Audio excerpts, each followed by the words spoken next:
This show is brought to you by Safety FM. What's up, peeps? Welcome back to Rebranding Safety. This week is episode 2 of our quarterly co-host. So let's jump into the intro and I'll tell you some more about it. The problem in safety isn't deviation, it's complexity. Health and safety has gone mad. Health and safety is trying to unpick having gone mad in the past. There's no one solution and one problem. The problem is that we are looking for one solution. Does the structure of the team allow them to flourish? Feel safe enough to be uncomfortable. The environment defines our behaviours. People aren't the problem, they're the solution. Rebranding Safety, crushing the stereotype. Brought to you by Riskfluent. What's up, peeps? Welcome back to Rebranding Safety. Rebranding Safety is the YouTube channel and podcast doing exactly what it says on the tin. We're here to change the perception of health and safety. We do that here on YouTube and we do that on the podcast as well. So if you're new here, hit that subscribe button, all the bells and whistles and buttons that do magical algorithm-y things to get me in other people's ear holes and faces. So today's episode is... she's back again. Laura is our quarterly co-host. Laura Aucott from the HSC Recruitment Network is our quarterly co-host. And me and Laura are talking to, Laura and I are talking to CEOs, operational directors. And today we're talking to the MD of a trade association. Trade association? What is that, you might say? Well, I work for a trade association in a day, and a trade association is exactly what it says on the tin. Members are companies that work within that trade or that profession or that industry, and they join the association, and that association guides them, supports them, talks to the government for them, and so on and so forth. It's a very, very interesting thing, and honestly, I think they're undervalued in the UK. And I think they've got massive, massive potential. So if you're not part of one and you're running a business or you're a safety professional within your business, I strongly advise you to start engaging with your trade association. So without further ado, let's jump into the intro. I'm going to let Laura introduce herself and the guest today. And we'll get chatting about what safety looks like through the eyes of a CEO of a trade association. But before we do that, a quick message from our sponsors. So... Project Mollitiam, don't forget to check them out. It's my company. It's all about professional development for the safety and risk profession. A mix of weekly calls, monthly book clubs, and a quarterly wagon wheel, which is essentially a mastermind event of keynotes and workshops and the like. Our customers at the moment are absolutely loving it. The community is really starting to thrive, and we've been only going 3 months. So don't miss this opportunity. It is just, I knew it was going to be good, because when me and Colin from the Interest in Safety podcast put this together, we were like, yes, this is what the industry has been missing. Some support, some cognitive diversity, a community together, sorting each other out, helping each other solve problems, helping each other innovate, helping connect with what's out there. It's basically a massive brain. It's a mastermind. We knew it was going to be good, but the feedback we're getting off members are telling us that they wouldn't have been able to do what they're doing now if it wasn't for Project Mollitiam, even within the first 3 months. It's members are telling us this is the best thing they've had in 10 years of being in a profession. Members are telling us that they'd lost their passion for health and safety, and this community has helped them find their passion again. It makes me so happy to hear these words. One of my favourite feedback we get from members is it groundbreaking? I don't know yet, but it's definitely not full of knobheads. Great feedback. So if you're thinking it's for you, go to www.projectmollitiam.com. I'll put a link in the description, or you can message me or email me, james@rebrandingsafety.com, and I'll get you on a call for free, or DM me on LinkedIn and I'll get you on a call for free. And finally, one last note from our sponsor of Rebranding Safety YouTube and podcast is Paradigm Human Performance HSE subscription service. Their HSE subscription service is perfect for that SME that's spinning those plates all the time and they're looking for some more support. They don't want health and safety to be seen as an unaffordable luxury. They don't want establishing a foundation of legal, regulatory and industry compliance out of reach for the employer. Paradigm Human Performance's global mission is to make the workplace healthier, safer, more respectful places where employees are recognised for their contribution and their subject matter expertise. So if you want to make worker safety the DNA of your organisation, a great way to make this reality is Paradigm's HSE subscription service. So go check them out. I've got all the emails, phone numbers in the description below. Or if you're not sure, you can go to their website and check out their webinar first, so that you can go to their weekly webinar. You can see the team, you can get a sense for them. You can start to see they really do know what they're talking about before you buy it. So try it before you buy it. Great option. And from me, I wholly endorse what Paradigm are doing. Teresa, the founder of Paradigm, she's pretty much involved in everything I do. I absolutely love the lady, and the whole team are just absolutely outstanding, and they're growing and growing and growing like mad. And the best is, these guys are HOP experts. They're human and organizational experts. So this is not the kind of compliance service that you have to unlearn or declutter in 5 years, 10 years time. This is already decluttered. It's already streamlined. It's already got HOP at the core, at the nucleus of what it does. Listen to the way they talk about it, having worker safety as part of the DNA. So this is not something you're going to have to tear apart in a few years because you've just been on a HOP webinar or something like that. So hopefully that makes sense to you. Hopefully it will help you out. I really do think it will, and we wholly support what they do. Otherwise we wouldn't have partnered with them. So go check out their details in the description below. But otherwise, let's jump into the episode of the Quarterly Co-Host with Laura Aucott, episode 2. Right, thank you both. Welcome to the podcast, both of you. Thanks for having us. Thank No you. worries. Thank you. Laura, do you want to get straight into it and give yourself an introduction as the quarterly co-host, and then introduce our guest for the day as well? Absolutely, yeah. So thanks for having me back, James. Clearly didn't scare you off the first time, which is good. So yeah, for anyone that doesn't know me, I'm Laura. I'm an associate director at HSE Recruitment.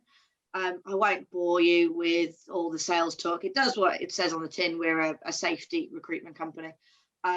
One of the things we're really, really passionate about is trying to make health and safety better as an industry. And the way that we want to do that is by helping with CPD, putting on round tables, doing podcasts, all this sort of fun stuff that can really help your professional development. So what I wanted to do with this quarterly co-hosting is look at health and safety from a different angle and look at the challenges that businesses face and C-suite professionals face. The reason I think that's really, really important is, health and safety people, we've absolutely got leadership skills in spades, but for some reason we don't seem to necessarily climb the ladder all the way up to board, into CEO, COO positions, whereas other professions seem to lend themselves more to that. So I think if we're going to help make health and safety better, we need to really understand business. We need to really understand challenges. We've got to be more commercial, and the only way we're going to do that is by talking to people who do that job. So Richard has very, very kindly agreed to come and have a chat to us today. I will let Richard introduce himself. Richard, though, is CEO of the Frozen Food Federation. So I hope you're making notes, James, because you're a Federation employee as yourself, aren't you? So, Richard, Richard, do you want to tell us a bit about yourself? Yeah, well, first of all, thank you for inviting me along. My background's quite varied, actually. Whilst at the moment I'm a CEO of it's the British Frozen Food Federation, which is always important to point out. But I really started my career in a serious way. I was the CEO of a frozen pizza business here in the UK. It was a German-based business. And I would basically set it up 1994 it was almost scratch. And it was a really interesting role because it was very much multifaceted. We were a relatively small operation here in the UK.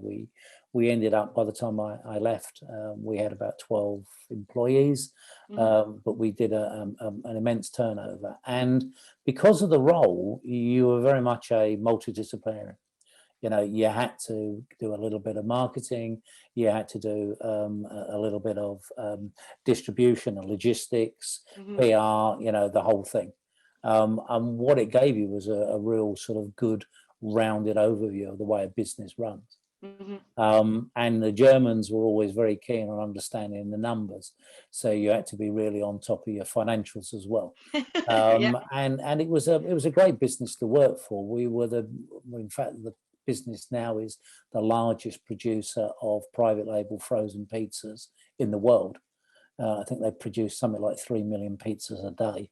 Wow. Across the different operations. So they've got 4 or 5 factories in Germany, they've got one in Austria, they've got several in America, and they've got a chilled operation here in the UK. And in fact, I was a non-exec director in the UK business as well, which gave me, I think, quite a unique insight to see the way a UK business run, a way a German business run, and how a business in between the two ran. So it was quite interesting. And in fact, I'd actually say one of the most interesting things was the difference in attitude around health and safety. As a non-executive at Stateside, which was our sister company, we obviously had monthly board reports, and an integral part of that was the health and safety report. Obviously, for you running a couple of factories, you had to make certain that staff were safe. There was lots of machinery. There was lots of movement of forklift trucks and lorries and things like that.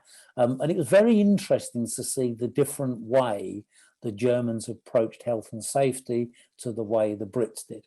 And we were much more about legislation and much more about having health and safety people in overseeing what was happening, whereas the German factories took much more of a personal responsibility role. And whilst there was legislation around it, and they took it very seriously, there were some very slight differences and slight nuances, which were really quite interesting. So my background is pretty varied. I was with the pizza business for 22 years. I'm involved in all sorts of areas of the pizza industry. And I was also involved with the British Frozen Food Federation, both as a member and as a supporter of the federation over many years. Also, as part of my role within the pizza industry, I was also involved in PAPA, which is the Pizza, Pasta and Italian Fine Food Association. And I've sat as a member of their management board now for something like 14, 15 years. And in fact, I was their first chairman. And we used to represent the industry in discussions with people like Public Health England, around salt targets. And in fact, I was one of the lead on negotiating and discussing with Department of Health on salt targets, stretching way back 2006 when they first come out. So I got to a point in Freiburger. I got to just before my 60th birthday. They offered me the opportunity to take early retirement, which I did. I then ran my own small consultancy business for a couple of years. And then I was approached in late 2018 by the British Frozen Food Federation to come in as their CEO, which I started in March of 2019. And I've basically been there for 2 years. Got great experience. And one of our real key strengths in the Federation is health and safety. Good to hear that. I've definitely had to learn how to run a federation. I still don't think I understand it fully, but I've got a really, really good team around me, and they are very supportive. And we've been making quite a few changes over the last sort of 2 years. Obviously, the first year was learning, setting a new strategy, but then the last year has basically been dealing with COVID. So that's me. Good. Well, really good overview. So basically, if it's pizza, pasta, or if it's frozen, you're the man. You know it. Absolutely. Well, that was a really helpful overview. Thank you. I appreciate you sort of walking us through that because, like you said, it is quite a varied background, and you've worn many different hats.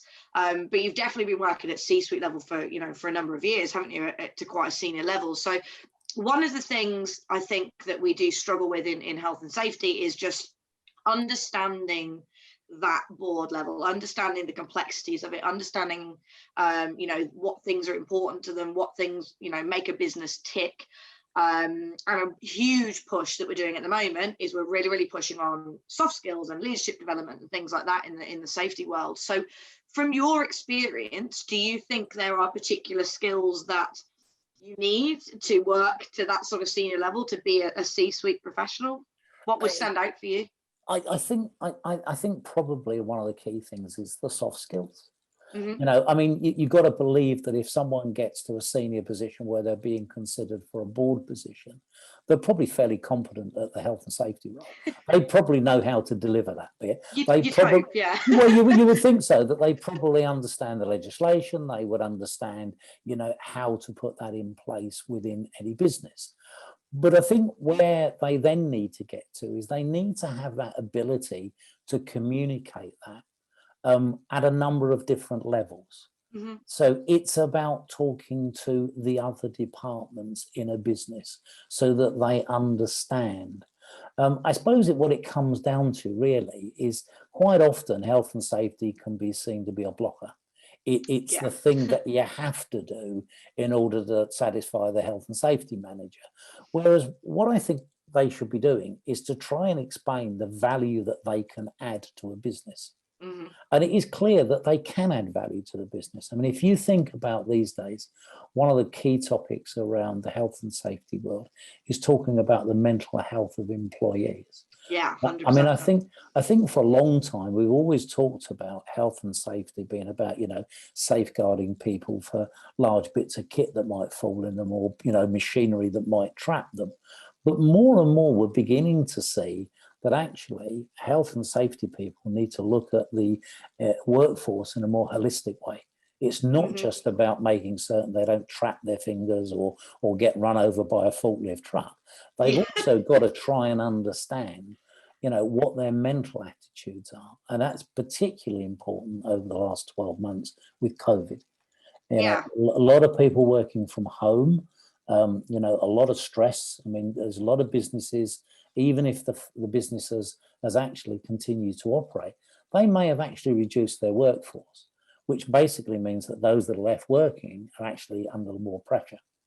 And that does have impacts on people's, you know, state of mind. And so I think it's that sort of thing that health professionals can start to explain, that actually what they do is for the benefit of the whole business. It's not just about, you know, saving someone from being run over by that forklift truck. Yeah, absolutely. And I do think that sort of communication skill is really important for them. Yeah, I think you're preaching to the converted here with that, Richard. I mean, I know James will have loads to say on the perception of health and safety as a blocker and changing that perception. That's pretty much the entirety of what this podcast is for, isn't it, James? About changing that brand, changing the way that we're perceived in the marketplace. Yeah, definitely. And to your point, Richard, it comes through action, really. I think we, you know, I can't remember where I saw it, but the kind of be the change you want to see. For me, I think it's just it's positive to hear that message from yourself, in that for the listeners that potentially are working on that stuff and developing those skills, because we are, to Laura's point, talking about this all the time now. And, you know, there's even a debate within the profession as to, you know, which is more important, and are we actually trained to have those kind of skills? Because it would be a fair challenge to say, I think, that they're not necessarily skills just for a director of safety. I would probably say they're skills for a safety professional, regardless of where you are, because we're so vital. I wouldn't disagree with you, James. Yeah, I think more and more it's about communication, what the role is across all levels of the business. And I do wonder whether there is that opportunity. I mean, I did listen to one of your earlier podcasts, and it was about how safety professionals change the way that they are perceived. And I do think, you know, if you actually start to help something that's very visible in terms of your workforce, I do believe that's an opportunity to change perception about what health and safety is. Because, you know, up until, I mean, sorry, I keep talking about, you know, being run over by a forklift truck, because, you know, it's a very visible thing, isn't it? But of course, that only happens every so often. You know, when the health and safety professional comes into their own is when something goes wrong, and they're there and they can prove that all the right things have been done and that they made certain all the training's been done. And it's only then you sort of go, well, actually, yeah, that they're worth their weight in gold. But if you can actually see that more visibly on a day-to-day basis about the way they're helping employees, I think it has an opportunity to change the way that health and safety professionals are seen by industry, that they're actually more of an integral part of running a business, as opposed to just being there when it all goes wrong. Or being there to stop it going wrong, I suppose, is the better way to put it. Do you think, Richard, like working for a trade association, are the requirements of a safety professional different than say if you worked for a corporate company? Because I am the head of safety for a trade association, and actually some of the stuff we are doing, conversations with government, lobbying government, you know, I mean a much more kind of long-term strategic mind as to, I need to understand my members from a holistic point of view, like why they might make that decision or how to influence them. But, you know, things like lobbying government, Jesus, you know, I've never done that in my entire career. And all of a sudden we're writing letters to the government. And it's just like, whoa, this is interesting. Is it different or is it the same? Oh, well, absolutely. I mean, in fact, one of the skills of my lead on health and safety, a guy called Simon Brentnell, is he's actually a pretty good communicator. You know, and in fact, he's a very quick learner as well. I mean, so obviously through this year, we've had to change to doing much more things by Zoom and Teams meetings and that. And Simon has come on leaps and bounds in the way he presents and the way he talks. So I think he absolutely gets it that you've got to communicate in a different way, and he's very good at it. He's as I think you all understand. You know, health and safety at times can be a pretty dry subject. I mean, it's almost akin to presenting on accounting, isn't it? You know, but he can actually bring it to life, and he's really good at bringing practical examples. So he did a really good thing. I mean, even before we got into COVID, we ran a special seminar, which was a hands-on seminar about composite panels. And what he did was he worked with Lincolnshire Fire and Rescue, and they actually got a composite panel into a yard and set fire to it for a group of people to actually see what it did. And it was a real practical example, if you don't do things right, just how critical it could be for you.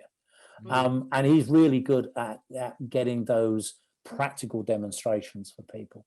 And so, I think the role of health and safety in a federation, James, is fundamentally different. You are trying to educate your membership. You're trying to educate them. You're trying to support them. And you're right. You have to have a longer term view. Because it's kind of like, when I look at it from my own experiences, I've only been in the trade association for, I started in July last year. So, you know, coming up on a year in a few months, but already it's kind of like those influencing skills that I've developed over my career.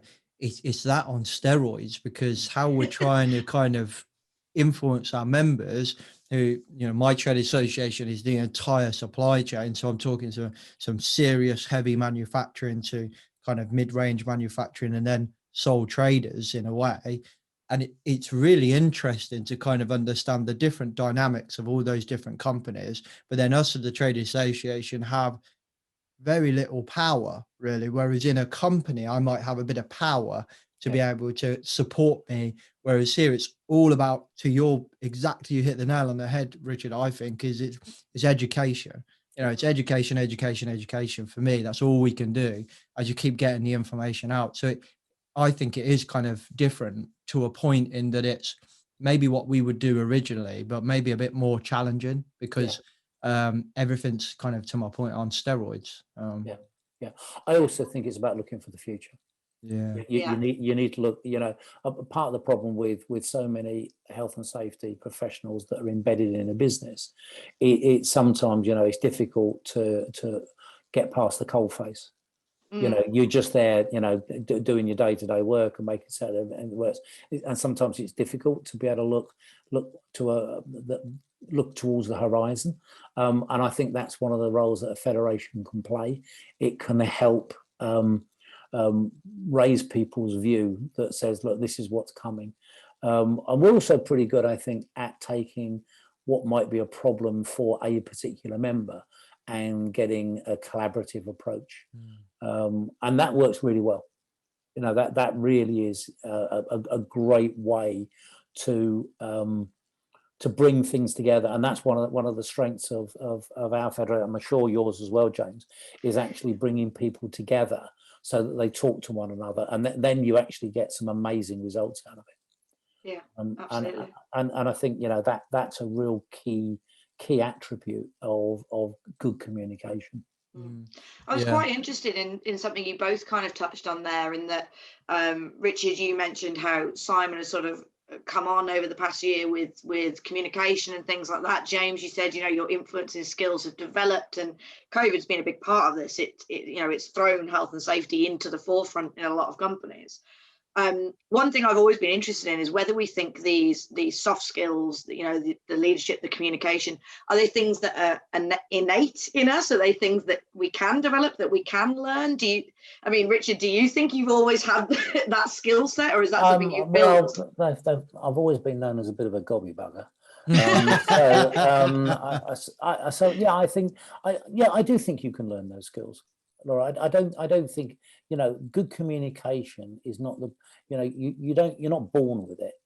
You can learn it. There are certain things that you learn, how to communicate to people, and yeah, of course people can learn it. And I think it's important that if you're a professional in a certain area, that you must communicate with, let's say, your colleagues and your directors. So you know, if you're in a business, everyone works in a certain discipline. So whether you're in marketing, whether you're in accountancy, whether you're in ops, but business will only work if you all communicate together. Yeah. You can't work in silos. Silos don't work. You have to communicate. So I actually think it's almost a prerequisite skill. As you go up the chain, the more and more you go, the more and more you have to communicate. And I take James' earlier point that it's, you know, good communication is not the sole province of C-suite. It should all be all the way through the business. And the more you communicate, the better people will understand, you know, what the challenges are, how you can actually improve the business, how you can enable them. And I think what we're also seeing, we've got to communicate in different ways. So if you think about us getting a health and safety message across to a 24 and 25-year-old, it is fundamentally different to getting it across to a 55-year-old. Yeah, right? completely. They want to absorb it in a totally different way. And we're seeing more and more people using, you know, mobile apps for people to do training on. And, you know, okay, the 55-year-old might not accept it, but sure as hell, the 25-year-old will only want to do it that way. That's the only way you'll really get to them. And I think that's also a challenge, especially for the more senior C-suite people, where they've suddenly got to adopt, you know, new methods of communication. And some do it readily. Others find it a bit more of a challenge. But you know, you've definitely got to embrace that. And I suppose it's not a lot different from things like automation coming into a business. You know, true. If you're a board director and your ops manager your ops director comes in and says, look, you know, we're going to put automatic palletization in. You don't sit there and go, well, no, I don't like technology. You know, you just go, oh, fantastic. You know, you're about to drive a huge amount of cost out of their business.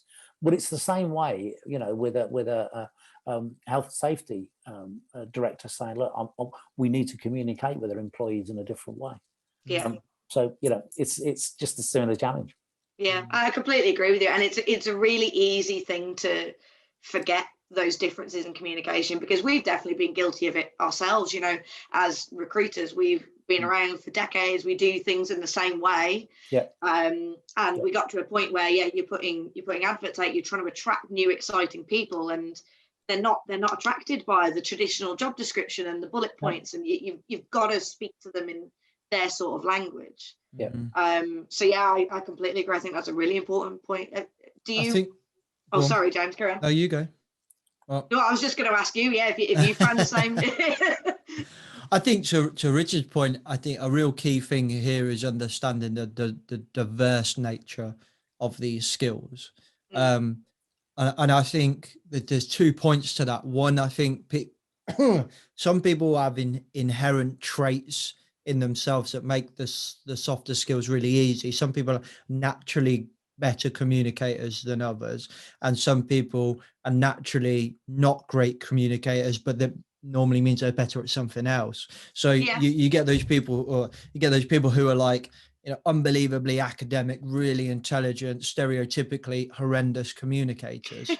But you've seen someone like Chris Whitty, who fits that stereotype, but then becomes an unbelievable communicator.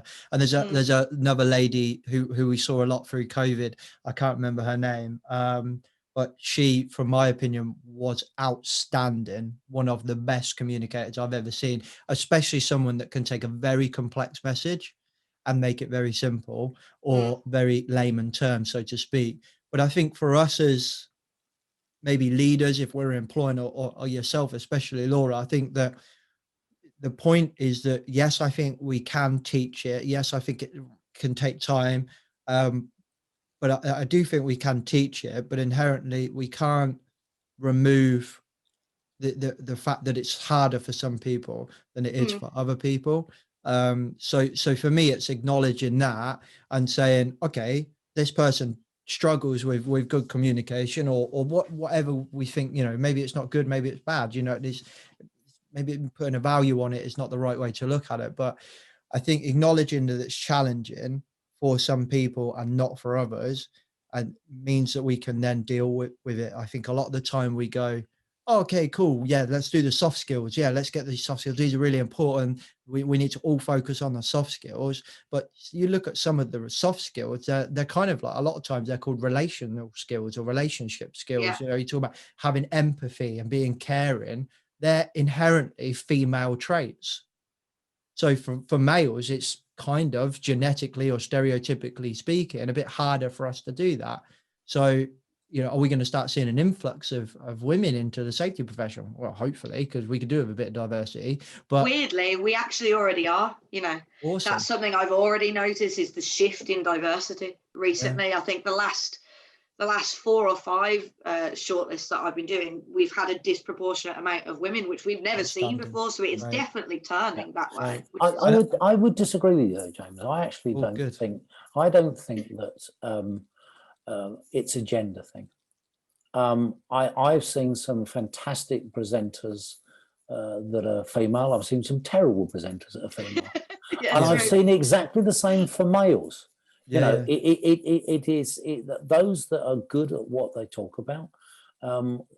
Sometimes, yes, they've been trained to do it, and you're also right, some people have a natural skill at doing it. But I do think if you're bad at it, you can still be trained to be better.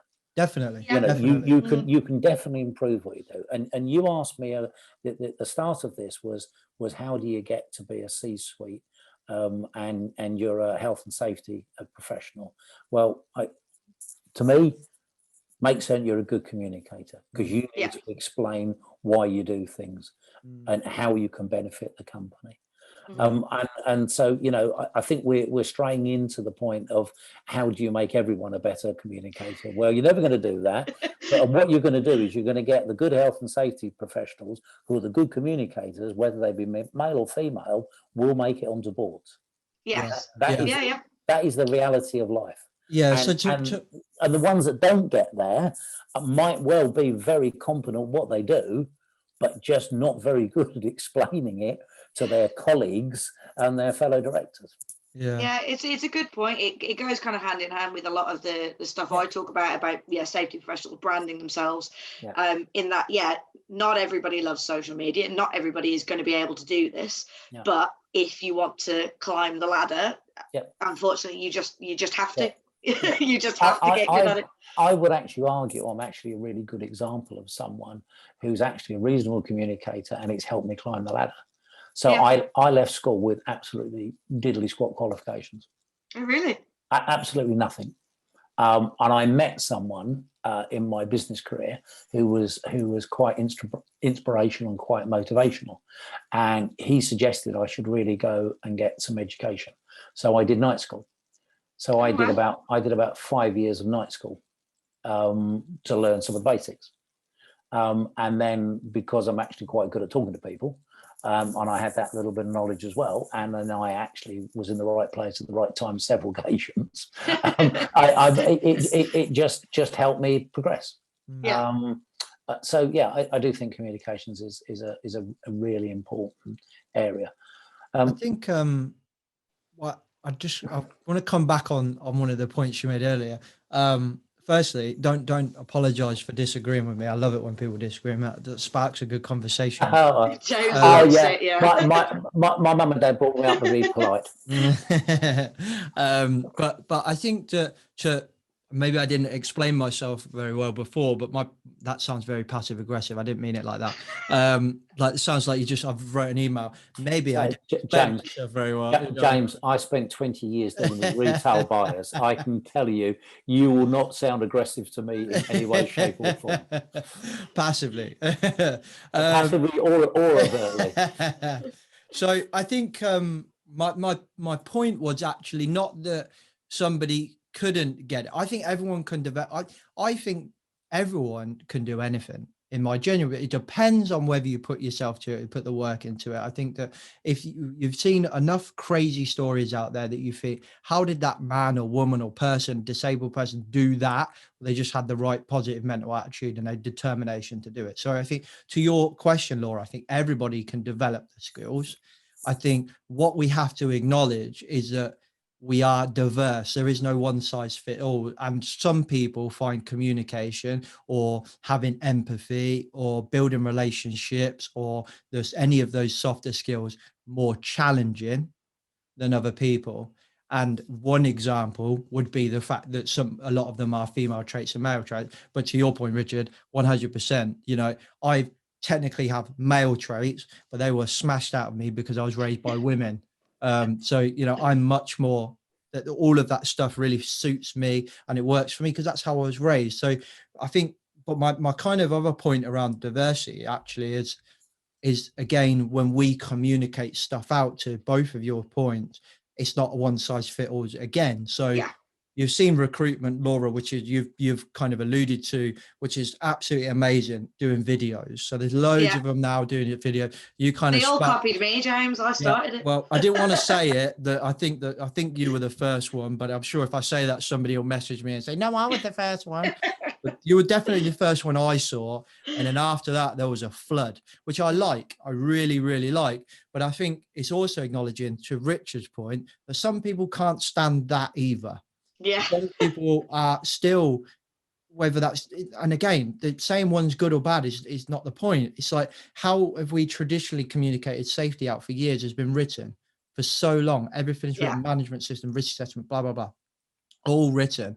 And that's not been a problem for a long time. Now our cultures are becoming a lot more diverse. There's a lot more people in our country that are English as a second, third, fourth, fifth language, and it's just that's really challenging to read these complex safety documents. But if we look back at how, when I remember, I've been a trainer for many years, and when I was first trained as a trainer, one of the first thing they tell you is there are several different learning types. There are kinetic learners, there are audio learners, there are visual, and there are all reading learners, or whatever they're called, right? But yeah, in safety or in a lot of business communications, we only cater to one of those because true. Yeah. Like, why are risk assessments not communicated out by video? Why don't companies have podcasts? Why don't companies have more conversations with each other, more workshops? So your example, Richard, your safety professional got that composite panel and set it on fire. You know, that is just utilizing good techniques and diverse techniques to be able to say, here's one way of learning and here's one way of communicating a message out. It doesn't mean that you also type that up in a report and send it out for the people that just love to read stuff. Yeah. So for me, a lot of this stuff is about looking at this and going, it's not one size fits all. My concern around this soft skills and the move towards digitalizations, we also forget the people that don't like that stuff. Yeah. Like, and for my, you're probably experiencing this as well, Richard. I don't know if you're anything like my trade associations. We used to have loads of meetings, loads of members meetings, regional meetings, you know, safety committees, executive committees, a lot, all gone onto Zoom. Some of those groups, regions, committees, loving it. Some of them are like, oh my God, I can do 7, 10, 15 meetings a day and I'm not spending hours and hours on the road. Whereas before, one GGF meeting would take me, you know, all day, for example. Some of them can't stand it and they cannot wait to get back face to face. So again, when we're having these conversations, oh, should we go back to face? For me, it's like, it's not one size fits all. It's we need to work out, and my boss kind of nailed it. It's like, if we're going to have a hotel kind of conference room, it's a hotel conference room, but it must have video conferencing as well. So we're not forcing everyone to travel. So I think that's just one example of kind of just being diverse. And I think it's a real challenge. I think the challenge there, James, will be, how do you get the people that are joining electronically to engage as well as the people that are there physically? It's tough. I agree. I mean, when you're all digital, when you're there physically, then everyone can join in. Yeah. And in fact, if you're the chair and you see someone who's not engaging, you can pull them in. Yeah. And I personally find that very difficult on Zoom meetings. Yeah. Because sometimes you can't see everyone. Yeah. And so you rely upon them to actually engage. I mean, I've had a couple of interesting experiences. I launched in August of last year a special interest group on packaging reduction, and originally I wanted to do it as a physical meeting, and I think we had about 34 people joining the meeting, and I did like a first 30-minute presentation on why I thought it was a good idea, what the background was, and then I went, right, and I'd like comments now. Well, you just heard the bloody cricket. I mean, it was awful. And whereas if you'd have been in a room, you could have seen people's body language. You could have said to someone, you know, come on. Anyway, fortunately I knew a few people on the call, and I managed to bring them in, but it was very difficult. But having said that, I think in a way, James, you're right. I think what we're going to do is, from COVID, we're going to go to a mix. We'll go to a mixture of physical meetings, online meetings. I think COVID has accelerated this. What was already starting to happen, but it's just accelerated it. We probably moved forward 10 or 15 years in case of 12 absolutely. months. Is my view. It's just coming back to one of the points you made, though, about the one size doesn't fit all. I think what we ought to think about as well is that it sometimes depends what sort of industry a health and safety professional is in to see what their standing is and how they need to react. So I would imagine that a health and safety professional in a heavy steel industry or a heavy industry probably needs to communicate differently to someone who's perhaps in a food factory. Yeah, absolutely. Yeah, you've hit the nail on the head. Because obviously the risk, you know, the risks in a heavy industry are far greater than they would be in a food factory. No less important for either place, but the standing of the health and safety professional in the heavy industry I think would be quite different to one in a food factory.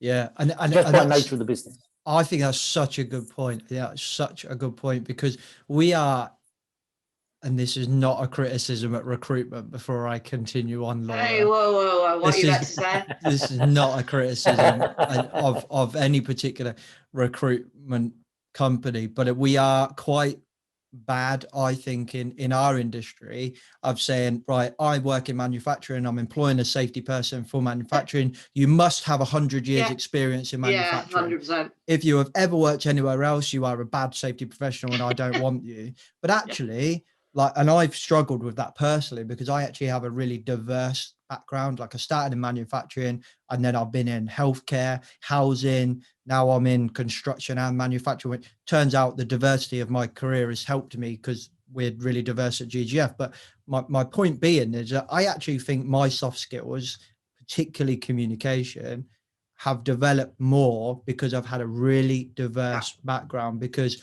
how I communicated in manufacturing, very much lads, kind of like a construction site, heavy industry kind of manufacturing, all male, like, yeah, do you know what I mean? Like, not very much a modern workplace, I will say that. It's your kind of wolf whistles and stuff like. Not, I'm not proud of it, all right, but it was the one way to communicate. You're not a wolf whistler, James. That's disgraceful. I wasn't then. He meant when he walked past. Yes.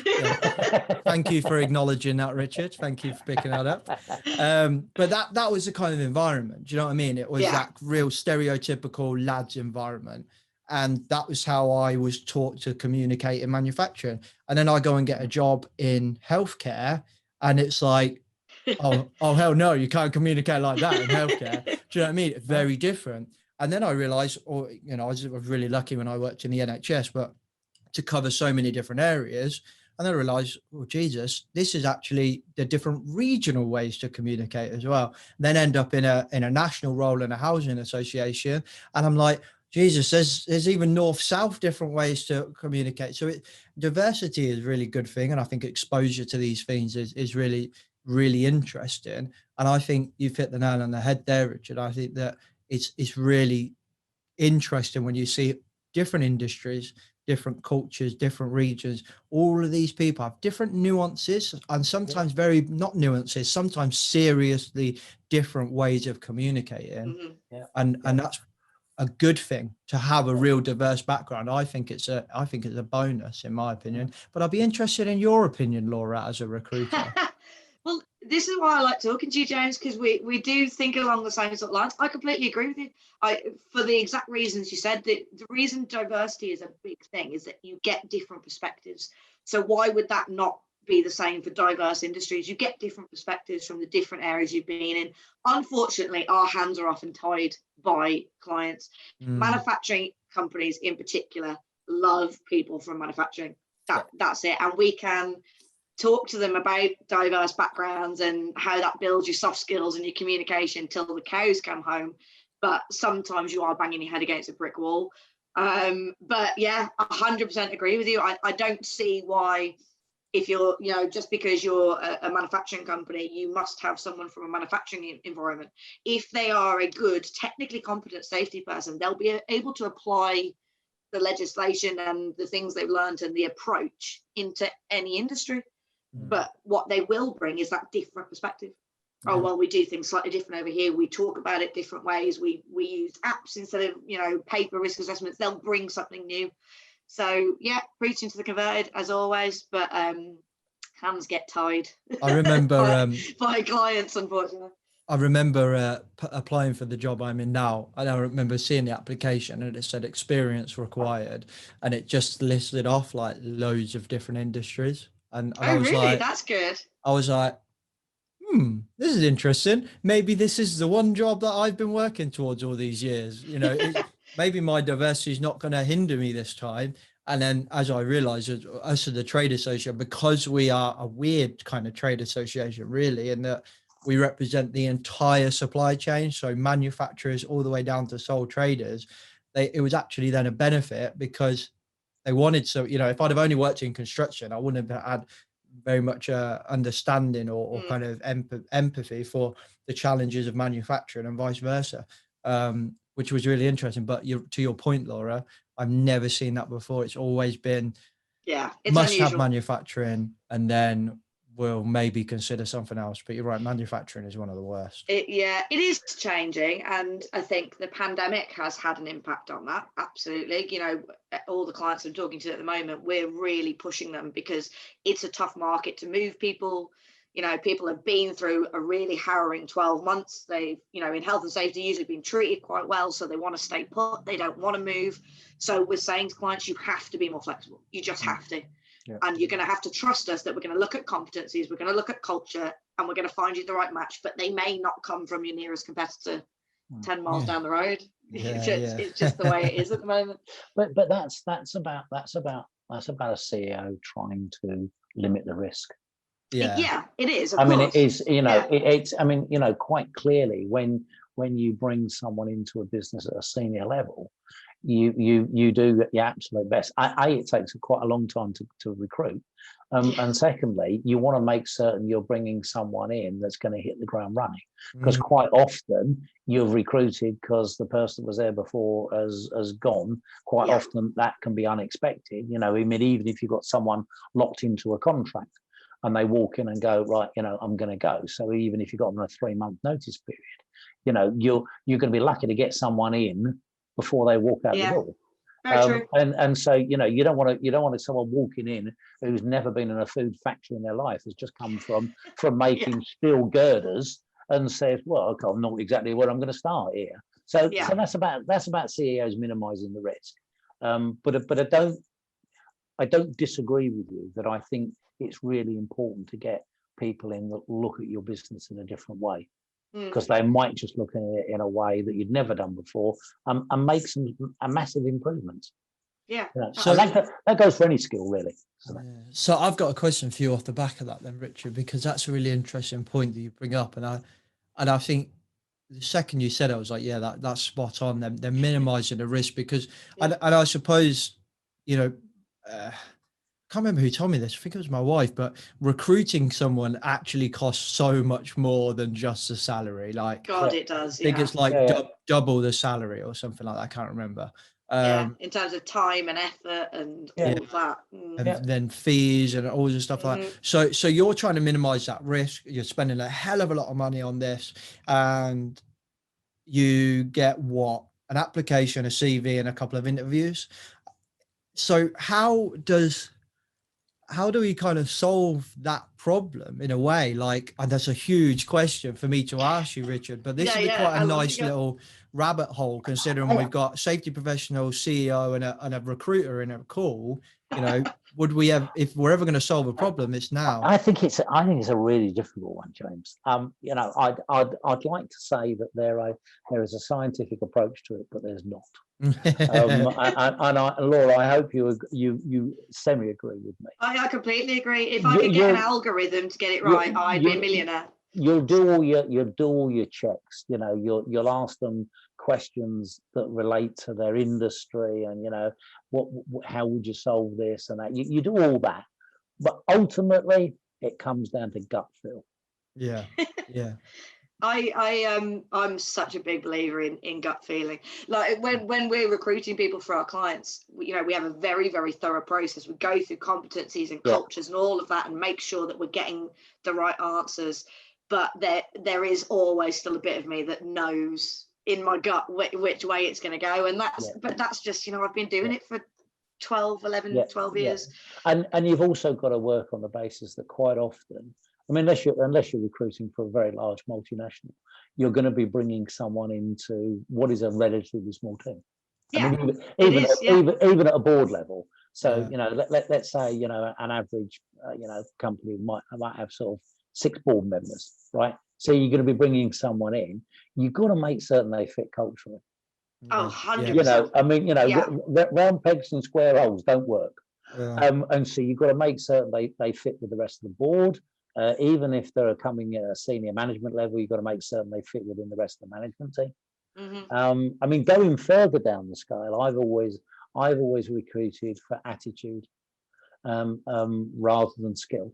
I love that. Yeah. I love that you just said that, Richard. I think I've been having conversations recently about this, and that, I feel like I'd be a recruiter's worst nightmare if I was recruiting someone, because James. I feel like I would, because they'll be like, right, what are you after? And I'll be like, I don't care about NEBOSH, I don't care about IOSH, I don't care about any of that stuff. But what I want is attitude. I want a good attitude. I want to sit in a room with them. And this may be, I get this is controversial, and I get for a CEO, this would be like, huh? You don't want any kind of, obviously I do, like, obviously the qualification, I get that. But for me, I would rather employ in my team somebody from a safety point of view that is underqualified but has a passion and has a good positive attitude and is a cultural fit, because I can work on their skills and I can work on their qualifications. The only problem I'd have with that, James, is that you would need to recruit them to a certain level, because if you did put them in a role of health and safety and something went wrong, and the health and safety executive came in and to look at your business and said, you've just recruited someone who actually wasn't qualified to do the job you've put them in, you may have a slight problem in life. Oh, I get that. But I take your point that it depends where you bring them in at. I completely agree with that point. Yeah. The problem is the way that we qualify people in the safety profession, in my humble opinion, it doesn't make a safety professional. Okay. Well, you can have a NEBOSH general and you can be, I've seen people that are IOSH chartered fellow and they're terrible safety professionals. And I've seen people that are great safety professionals that are chartered fellows. And I've seen people that wouldn't even register. I was talking to a marketing professional the other day. I was actually on a panel with a marketing professional at Global Series, Laura. I saw it, yeah. I saw. And she was outstanding. And in the preamble meeting we had, she was talking away. And she was like, oh, I'm not a safety professional. And I'm like, I beg to differ based on the last half an hour conversation I've had with you. Yeah. She would not qualify to be a safety professional in any way, shape or form, but she was damn better than a lot of safety professionals I've spoke to. Well, luckily for you guys, I sit smack bang in the middle of those opinions. So I completely agree with both sides. And the thing that I really push with my clients is, like I said earlier, the flexibility on it is, I agree, we cannot be so prescriptive to say, I will only speak to chartered members of IOSH from a manufacturing background, you know, with 20 years experience. They're the only people I will speak to. We cannot be that prescriptive. However, Richard, I also completely agree that there has to be a level of qualification. I think in certain areas, yeah, you know, you have to have a competence. But exactly. I don't disagree with you, James.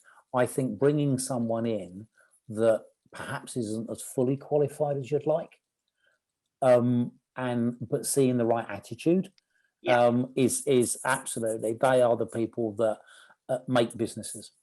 That tends to be where we land. Yeah. And you know, I mean, I've met I've met sort of a lot of technical people in my life, especially auditors around factories, mostly food safety, and I've met them that you wouldn't let in the door. I've also met them that you think, God, I wish I could employ you. Yeah. You're really good at what you do, and it's about attitude. Yeah, 100%. Yeah. We massively go for culture first, and then we look at the qualification side. That's about the fit, though. That's about the fit, isn't it? It's about the fit, yeah, exactly. They've got to fit. If they don't fit, they've got to fit. Yeah, 100%. And then if you're looking for diploma, but they've got the right fit, and maybe they're studying diploma, or they've gone a different route, that's okay. Yeah. But I think it's that middle ground of, they have to be qualified to a certain extent, but we can be flexible about how qualified, which route, as long as the fit is there. So yeah. Do you find, Laura, that there's a bigger challenge now with automation coming into more and more industry? That the safety professionals have got to get their head around what that actually means for a business. Yeah, we actually of manufacturing. I mean, I mean, I mentioned earlier that I was a non-exec director at Stateside, and after I'd left the group, I went back to visit them because they're still friends of mine, and they took me around the factory, and they just put automatic palletizers in. Right, yeah, I'm with you. Yeah. I mean, totally revolutionised that end of the business, but I'm sure brought a lot of issues for the health and safety people because of the way they run. We actually did I think I spoke on it actually at IOSH conference a couple of years ago about the fourth industrial revolution and what that means, how that's going to impact the safety world. And 100%. But this is, again, to me, why that soft skill side of it is important, because you've got to be able to adapt, because things are going to change now at a crazy rate. You mentioned things accelerating earlier. Yeah. And that's what we're finding, particularly with technology. It's suddenly growing exponentially. The way that the workplace has changed is now that's accelerated those sorts of plans. Everything is changing constantly. Yeah. So yes, it absolutely will impact, but I think it's an exciting place to be for the right professional. And this is has the right actually, attitude. this is interesting because this has gone down the point that I had previously about qualifications. So the way we currently train our safety professionals is very focused on each individual component, each technical individual component, understand the ins and outs of this process, of this process, of this process, and so on. And I actually think we let ourselves down, because actually, if we focus on the fundamentals of what we're trying to do here, which is understand work, assess risk, interpret legislation and professional and expert guidance, and combine all three of those together and communicate that out to the workforce and make sure that it works. If we focus on those four kind of things, or maybe a bit more, which are inherently got foundations in the softer side of skills, give or take the risk, as good risk management and interpreting legislation and understanding law, I class them as technical. Actually, the technical skills that we've got, what are they? Like, my technical skills have all come from talking to the shop floor, who are the actual experts on the technical skills, the people that have worked with those palletizers or worked with the machine. They're the technical experts. And then taking what they've told me and reading the ACOP and the legislation and going, where do these two worlds merge together? Yes, they do merge together here, but this is not merging. They go back to the shop floor and say, what about this bit? How do we think? If we focus on those, then actually, in my opinion, we become so much more dynamic, and any of those digitalizations or any kind of, AIs or any new risks that comes up, we become much more dynamic to be able to pivot to those, because COVID, for example, is no different from any other risk in the business. It just means we need to learn specifically about that risk in that moment and how that impacts us there, and off we go. So we focus on interpreting legislation, interpreting guidance, understanding our business, and having the soft skills to communicate it back out to the business and make sure that it works. Yeah, but isn't the challenge though, James, when that technology is new into a factory? Sorry, say that again. Isn't the challenge when that technology is new into the factory, that you don't have the shop floor experience to go to, that then you've got to rely upon the information that comes from the service provider, the people that actually install that. Quite often they can be overseas. So for instance, the automatic palletizers had come from Italy. Yeah. And that's where I think that's where I think the shift of us going from being perceived as experts to actually being perceived as facilitators. Like my job in that is that's a good point. Facilitate the expert and the shop floor staff, the person that's going to be working on that palletizer, and go, right, what does this product do? Can you tell my guys? And my guys turn around, or girls, and turn around and say back to this expert, how does this work? I facilitate that process and make sure that the legislation works as well. Yeah. So for me, I don't see me as an expert in any way, shape or form. I'm a facilitator. Yeah. For me, it's also about it being more holistic and getting safety built into the procurement side of things. Because then when you're looking at supply chain and you're looking at bringing these sorts of things in, it's already part of the process. You're not bringing these bits of equipment in and starting completely from scratch. It's built into it. So for me, procurement, supply chain, health and safety, I mean, that all goes completely hand in hand. Yeah, definitely. Yeah. And all you do there is just ring your safety professional and go, we're thinking about buying this. And 9 times out of 10, it's communication though, again, isn't it? Exactly what we said. Exactly. And it's powerful. If you get the shop floor and put them in that design meeting or that procurement meeting, you watch what happens. And I've seen it. We got the operational staff. I'm conscious we're coming up on time as well, but I remember I got the operational staff into a design meeting for a block of flats. I said, well, I want you to come in this room and talk to the design people. We're building a building. We're going to build it so that it works. We're not going to build ourselves more problems for this operational team and me to help, for us all to deal with. We're going to nail this out before we even start putting bricks and mortar together. We get them in a room. And here's just one example. A huge problem we used to have in housing was customers putting shoes and doormats and shoe racks in the communal space, which is a fire escape, right? Yeah. Nightmare. because sometimes a doormat, yeah, take it or leave it, but the doormat becomes your shoe rack, which becomes your shoes, which becomes your kids' toys, which then airing your laundry out there. It just gets crazy, right? And it's just a weekly thing that operational people in housing deal with all the time. So we get them into the design meeting. How do we fix this problem? And the design team turned around and said, okay, well, let's have a look at the kind of flaw that we put. And my role in this process, facilitating it. I'm just asking those open questions. What can you do here? What's this? Tell me about your problem. What about this? I'm playing devil's advocate and just playing with it. And they turn around and they go, well, actually, all of our flats have a really lush carpet on the hallway. And that's it. That's all they have is just this carpet. So no wonder they want to keep their shoes out in the hallway. Okay, so can we do something about that design team? Well, yeah, we can give them hardware. We can give them a big mat well. We can give them loads of stuff.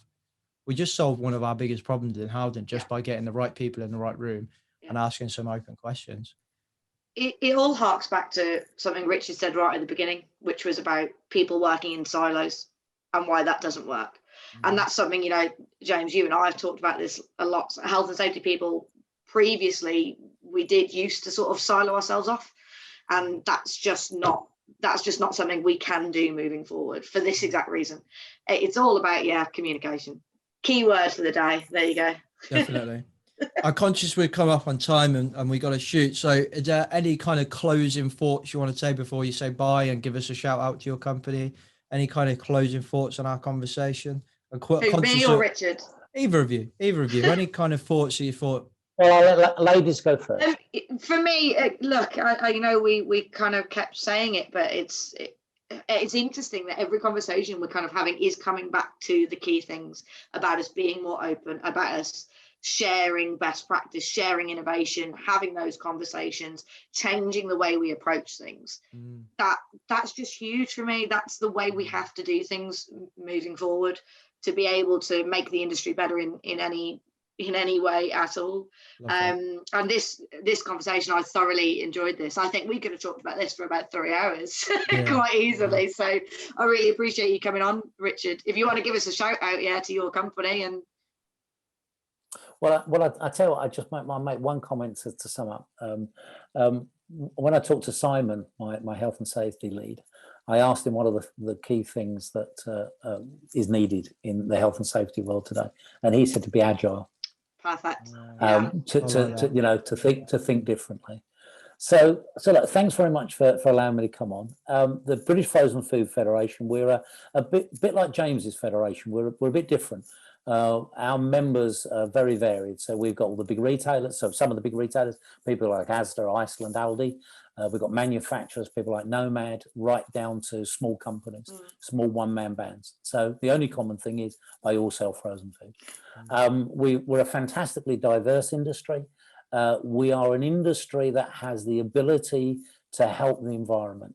We can reduce food wastage in an amazing way, whether it's a consumer or whether it is a professional kitchen. But I think one of the challenges that all of our members face is there is going to be more and more legislation, whether that's around health and safety, whether that's around packaging, whether that's around environmental concerns. And I think that's the role that federations play, that we can help and support our members face those challenges. So that's the end of the advert for the BFFF. If you're interested, very well sold. please look us up. We'd be delighted to talk to anyone who's in the frozen food family. Thank you. No, that was great. Thank you both. And not to give another advert to another trade association, but just actually to give an advert to trade associations in general. I never really considered them at all in my entire career, unless I wanted some really specific industry advice about something, until I worked at one. And now working at one, the power of them, or not power, the potential is a better word, the potential of a trade association, the potential of the community that you can build being a member of the trade association, for me, is underrated in our country. And I think actually the potential I see that we could have, and the other trade associations like the BFF, British Frozen Federation, BFFF. Try standing it Try saying it on stage when you're trying to do a presentation. It's really difficult. BFFF. BFFF, And all the others out there, they do some amazing work. And actually, the power of getting, to your point, Richard, to getting loads of different diverse members in a room talking about one problem, be it the environment, sustainability, waste, recycling. That's how you solve problems, is getting diverse people in a room and say, how can we as an industry fix this problem? You get them together.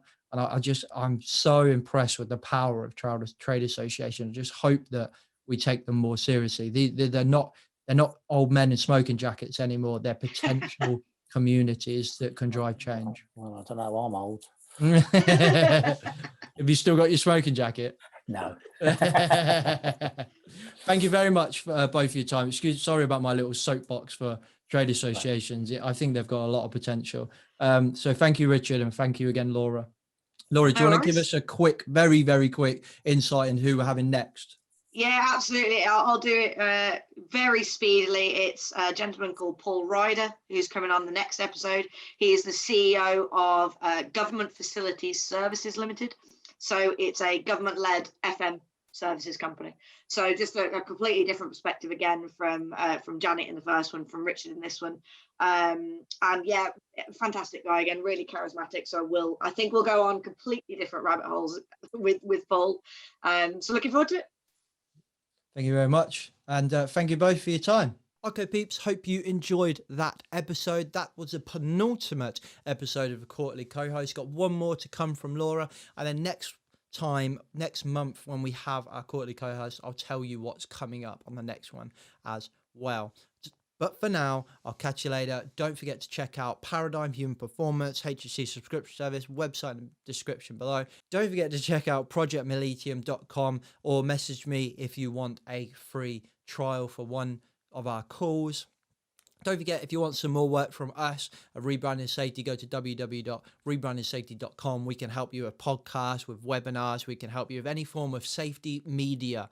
Just drop us a message. But if you want something different for your event, like it vlogging, or you want to have a keynote, we can do that for you as well. Or maybe you're selling a brand, you're selling a service, and you want a bespoke video for that. You want to do some influencer marketing, then why not come to Rebranding Safety?